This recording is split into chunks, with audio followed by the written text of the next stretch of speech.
नमस्कार, मैं हूं प्रवीण गौतम। दोस्तों, जो वीडियो मैं आपको दिखाने वाला हूं उसे देखकर हो सकता है कि बहुत सारे लोग कहें कि बुजुर्ग ने मेरी ज़बरदस्त बेइज्जती कर डाली, मेरा अपमान कर दिया, मुझे एकदम से निरुत्तर कर दिया। आखिरकार बुजुर्ग को मेरे ऊपर ऐसा गुस्सा क्यों आया और बुजुर्ग का मेरा अपमान करना क्यों मेरा अपमान नहीं है? वो बेइज्जती मेरी नहीं है, वो अपमान सिर्फ मेरा नहीं है। मैं सिर्फ निरुत्तर नहीं हुआ हूं, देश का मीडिया निरुत्तर है उन बुजुर्ग के गुस्से के सामने। आखिरकार ऐसा क्यों हुआ? क्यों मैं कोई कायदे का जवाब नहीं दे पाया? क्योंकि देश की मीडिया ने ऐसे हालात पैदा कर दिए हैं। जब योगी सरकार के आदेश को लेकर, कावड़ रूट पर नाम लिखने वाले आदेश को लेकर मैं पब्लिक ओपिनियन करने गया तो एक बुजुर्ग पीछे से कुछ बोल रहे थे। मैं उनके मुंह के सामने माइक लेकर गया तो उनका गुस्सा देखिए। जब उन्होंने कहा कि इस माइक पर मैं कुछ नहीं बोलूंगा, इस माइक ने देश को बर्बाद कर दिया है, और उसके बाद मुझे वो क्या कहते हैं जरा सुनिए। अच्छा अंकल जी, क्या कह रहे हो आप? नहीं, मैं इसमें कुछ नहीं कह रहा भैया, बिल्कुल नहीं। मैं टीवी वालों के बारे में बता रहा हूँ। क्या कह रहे? कोई बात नहीं, बताओ। भाई कुछ नहीं कह रहा भाई, नहीं कह रहा, कुछ भी नहीं कह रहा, इसमें कुछ भी नहीं बोल रहा भाई। बैठ जा, बात कर ले, इसको हटा दे, तेरी मर्जी है, जितनी बात कर ले। इनमें बात नहीं करता ये सब माइक के आगे बात, ये बेकार चीज़ है। ये आदमी को बर्बाद करने की चीज़ है। ये टीवी वाले बर्बाद करते हैं आदमी को। कैसे बर्बाद करते हैं? जब कहीं पे टाइम ना हो, कुछ देखे को कहाँ पे मजदूर आदमी। अरे दुनिया में क्या क्या हो रहा है उसे देखा तुमने?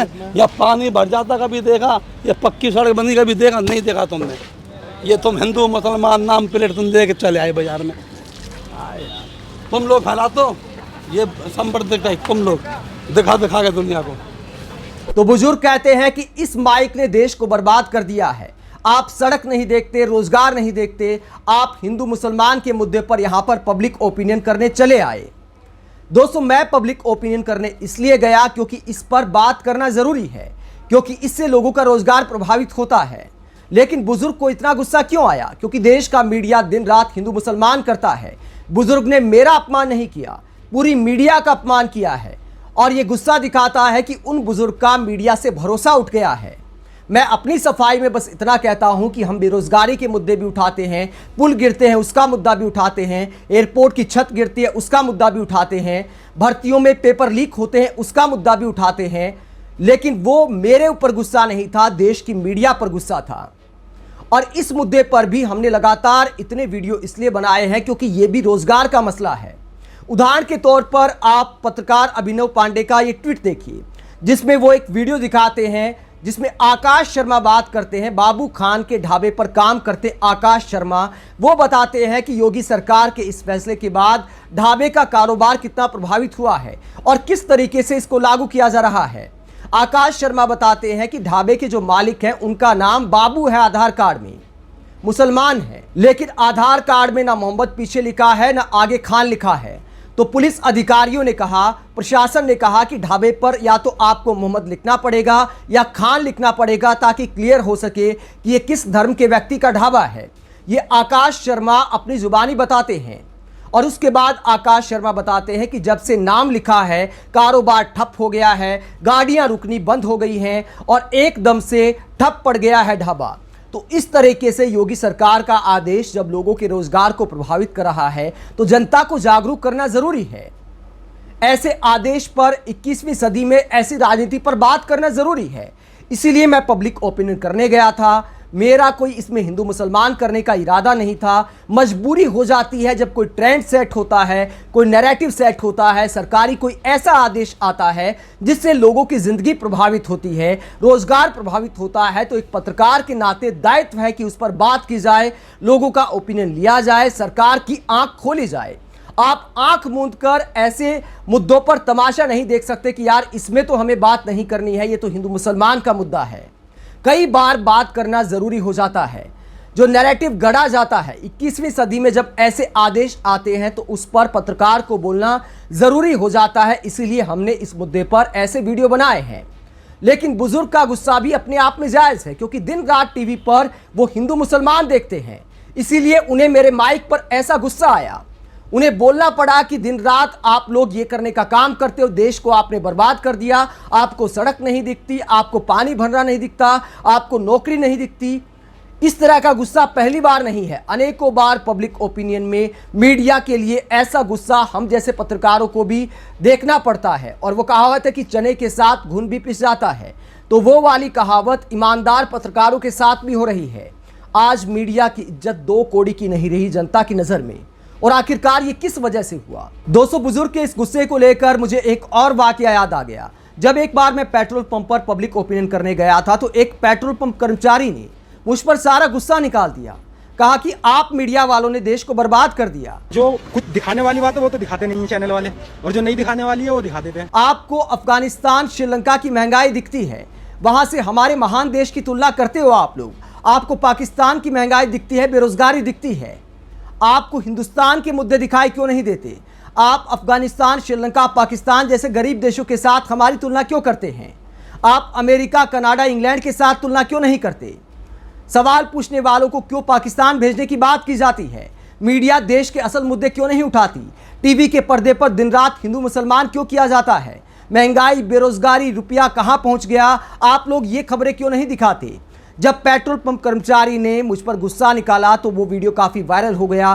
कई फेसबुक ग्रुप में तो इस बात के साथ दावा किया गया कि देखिए, गोदी मीडिया के पत्रकार को पेट्रोल पंप कर्मचारी ने आईना दिखा दिया। लेकिन मुझे आईना नहीं दिखाया दोस्तों, पूरी मीडिया को आईना दिखाया है।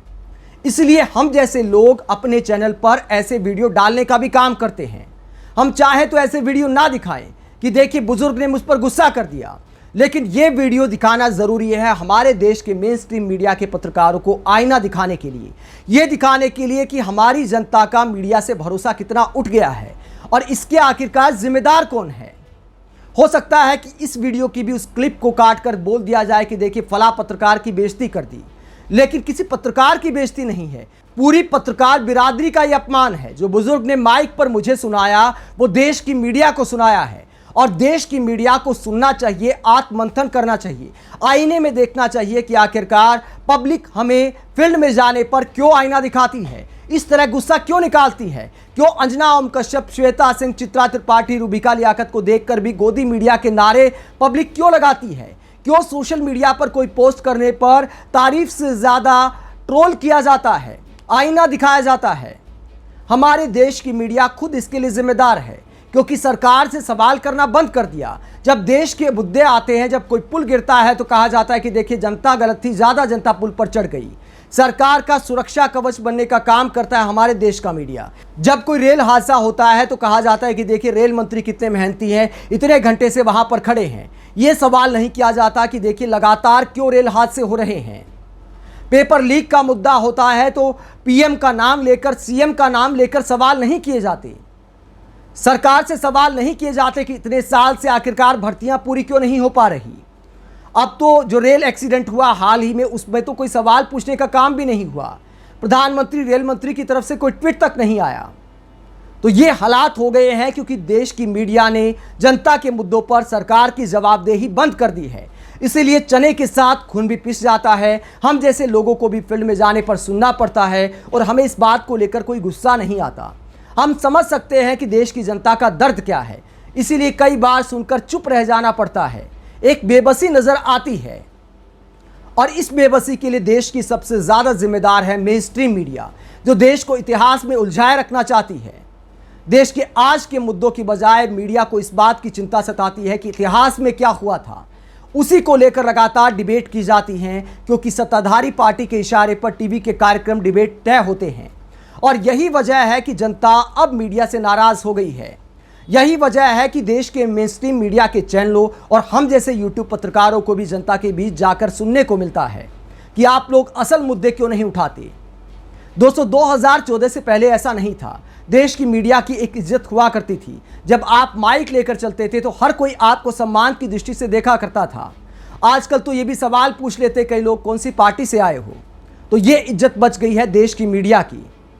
आप इन हालात के लिए किसको जिम्मेदार मानते हैं?